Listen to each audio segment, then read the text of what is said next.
In this moment of tragedy, I want to say to them and to the world and to terrorists everywhere that the United States stands with Israel. We will not ever fail to have their back. We'll make sure that they have the help their citizens need and they can continue to defend themselves. Today, the people of Israel are under attack, orchestrated by a terrorist organization, Hamas. In this moment of tragedy, I want to say to them and to the world and to terrorists everywhere that the United States stands with Israel. We will not ever fail to have their back. We'll make sure that they have the help their citizens need and they can continue to defend themselves. You know, the world's seen appalling images.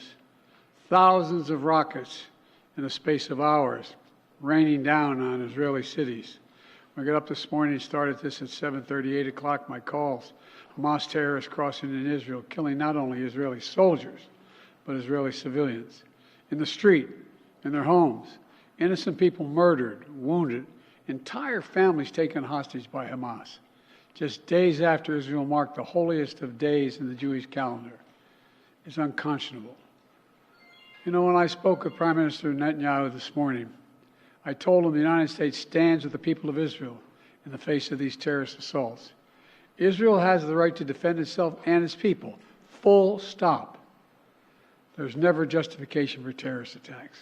And my administration's support for Israel's security is rock solid and unwavering.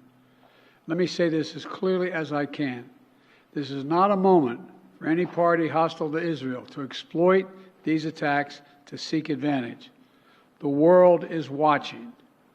I've also been in contact with the King of Jordan, spoken with members of Congress, directed my national security team to engage with their Israeli counterparts, military to military, intelligence to intelligence, diplomat to diplomat, to make sure Israel has what it needs. I've also directed my team to remain in constant contact with leaders throughout the region, including Egypt, Turkey, Qatar, Saudi Arabia, Jordan, Oman, the UAE, as well as our European partners and the Palestinian Authority. It's also a terrible tragedy on a human level. It's hurting innocent people. Seeing the lives that have been broken by this, the families torn apart, it's heartbreaking.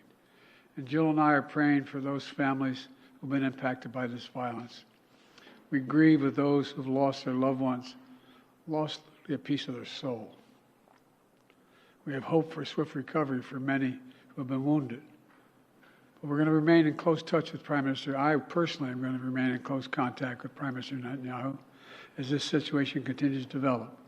And let there be no mistake, the United States stands with the state of Israel, just as we have from the moment the United States became the first nation to recognize Israel 11 minutes after its founding 75 years ago. Thank you very much.